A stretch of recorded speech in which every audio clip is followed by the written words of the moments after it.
Hey guys, hope everybody's doing well. Um, I want to talk about a couple of things, but the first one, there's that ear thing again.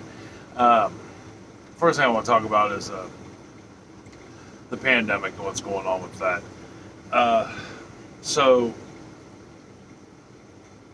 my, you know, the pandemic hit us.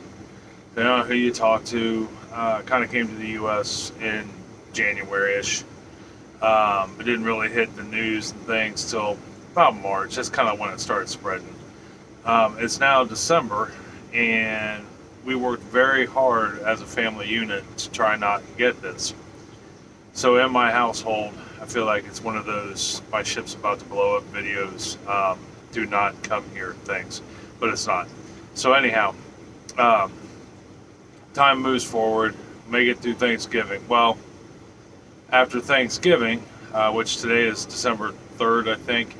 But about 3 or 4 days after Thanksgiving, we get a phone call saying that one of our family members had COVID, which it's COVID-19. Um, Unlike some of the other nicknames it's been given, it's called COVID-19. And inadvertently, the family member is an older family member, and my wife and daughters, well, my middle daughter, Sarah, the one that you will probably see in another video, at least one other video. Um, we're helping her out because she's elderly, needs things done. Well, she didn't know she had it until it was too late, and all three of my family members here living in the house, my youngest daughter, my middle daughter, and my wife, have caught it. I tested negative. Now, you could say, well, thank goodness I didn't catch, and you're right. I'm glad I did not get this. I think it would spell my demise.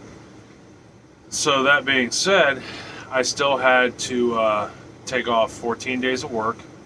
I have to stay home. I have to quarantine just like they do because I'm around them, which is probably why you're seeing a bunch of videos come out like every day because I have nothing else to do with my time. But create videos, complain about what's going on in the world, and explain how things are working, or should be working or could work, on top of some other things. So anyhow, so we are currently locked down in the house. We're in quarantine. Can't go anywhere. Can't do anything. Um, but you know what? It's okay. I mean, other than the fact I am pretty much a social butterfly. I love to chit chat. That's why I work with people. Work in the industry I work in. I get to see and talk to people every day. That's a little bit of a struggle, but I'll get over it. But one thing, the reason why it's not worrying us any is because we were prepared. I know I already did a video on being prepared, but this is kind of like being prepared in an emergency. If for no other reason, and I'm sure I've said this before, living in Ohio, anything could happen. Power could go out. Um, you could get snowed in. I mean, you just never know. In this case, we have to quarantine for 14 days. Now, we would have been hurting if we weren't prepared. Now, there, we could have maybe done a couple. There's still a couple things left we want to do in the prepared scale of life, but I mean, we're pretty all right for that 14 days because we, through whether intention, design, or whatever. Well, actually, we had a discussion. I don't know, some years ago. Hey, me and my wife Chris had a discussion. Not we. Me and Chris and I did. That things could happen. Power seemed to always be going out for one reason or another: storm, rain, whatever. Back in 2004, our power went out, and we were lucky that my neighbor had a generator. We were living in a small town, and we were able to feed off his generator, and our house didn't have a furnace. It had wall-mounted gas heaters that didn't require electricity, so we had heat. Where, like, my mom, on the other hand, didn't have power. She didn't have heat. They had to go stay in a hotel. But we decided back then that maybe it was time to start preparing ourselves. And we kind of lollygagged here and there. Some of it was because we were a young couple. We were, growing pains of being a family, finances, things like that. And as we've gotten older, things have gotten easier. But we are well on our way to making it work. So that being said, I want to talk about some of the things we've done to be prepared. A couple of things we've done is say like, we have groceries. Let's just talk about that. We made sure we have lots of groceries. Yeah, I mean, if you look like right here, we do canning. So we've got pumpkin, we've got potatoes. Those are russet potatoes.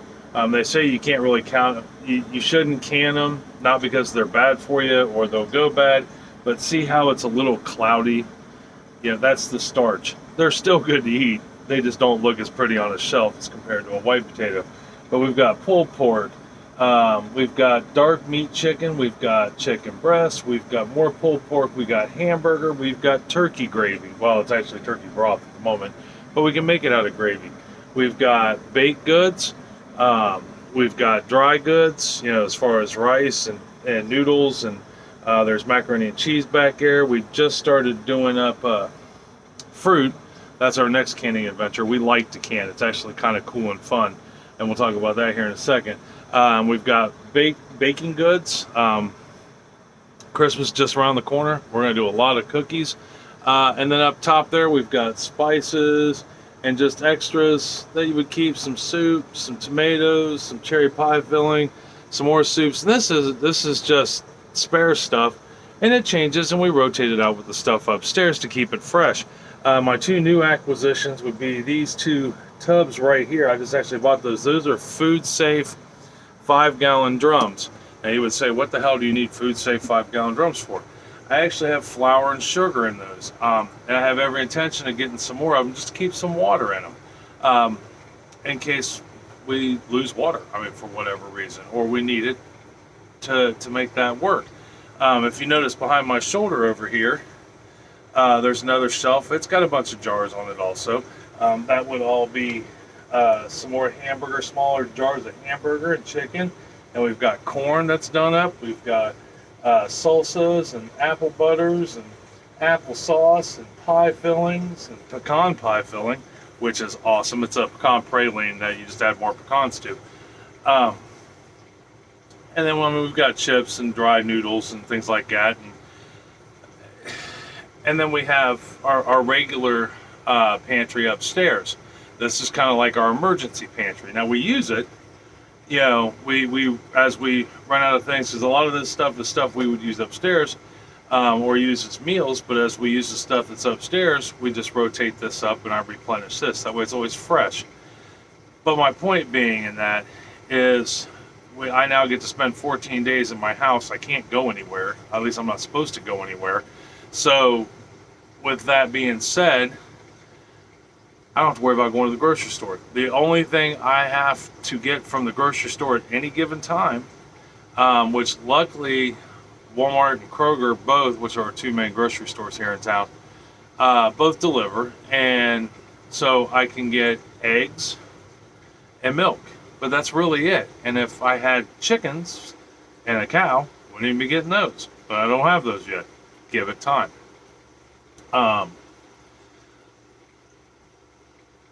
Sorry. So another thing we're prepared for, not quite as prepared I would like to be, but we're still prepared for it. Say the power goes out. We are looking at a backup generator, at the moment, but if the power were to go out tomorrow and we needed to cook, because we didn't have, say the power goes out and it's going to be out for a couple days, I can leave the fridge and the freezer shut and hopefully they stay okay, but I don't have to open them because all my meats, my proteins, things like that, I have down here.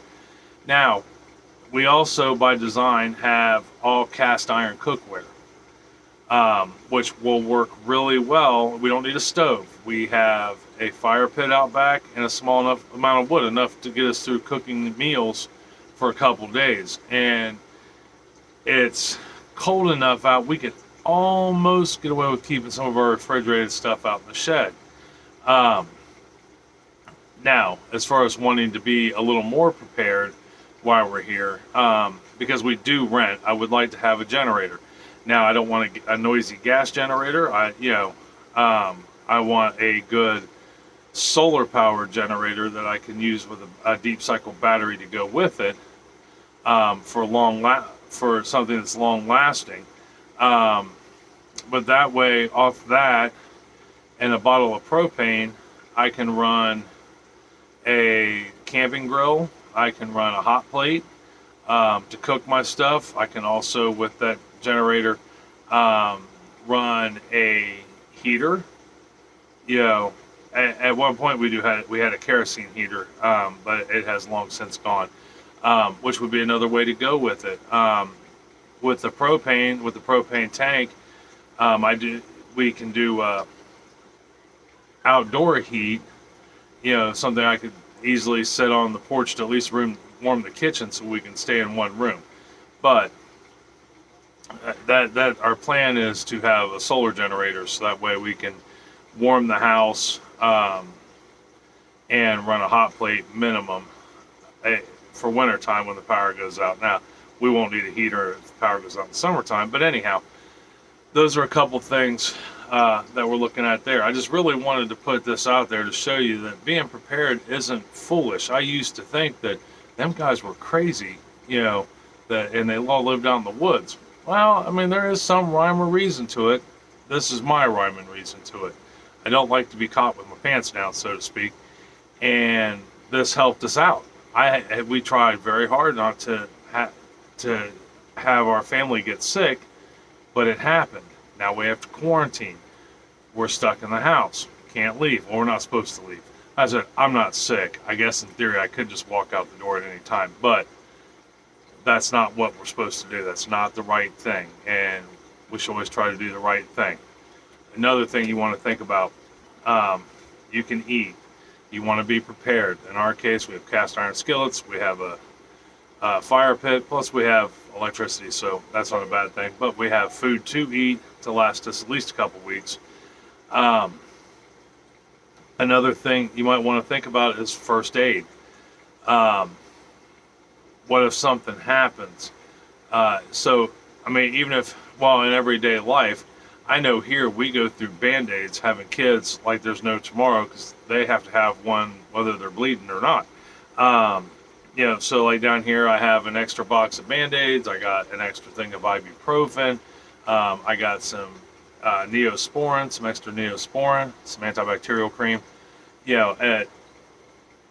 just to make sure. So that I think those things are important. Last thing, I've been trying to think about what the purpose of my channel is. And other than to just rant, rave, and ramble. And I know. I know what my purpose is. A long time ago, I'd heard that, I read this, and then I've also heard it, that most people are forgotten within 3 generations after their death. Most people. Well, this channel for me is like a social experiment. I love chatting with you guys. I look forward to when the channel grows enough that I can have conversations about things. When you message me, or you can give me topics to talk about, or whatever.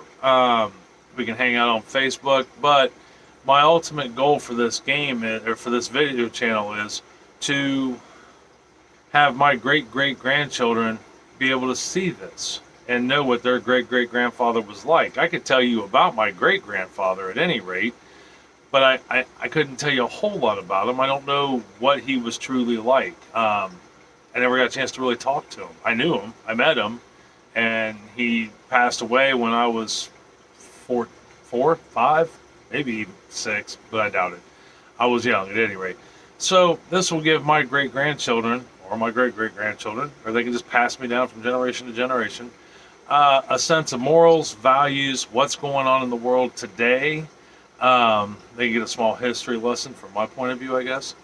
But that's kind of where I want to go. In the process, I'm going to teach, well, show, I may not teach you anything, but I'm going to show you guys how, and inadvertently them, how I keep fish, how I cook things. Sorry, I was watching my goldfish.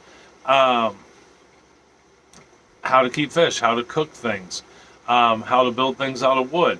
Come this spring, a friend of mine has property, and we're starting a small farm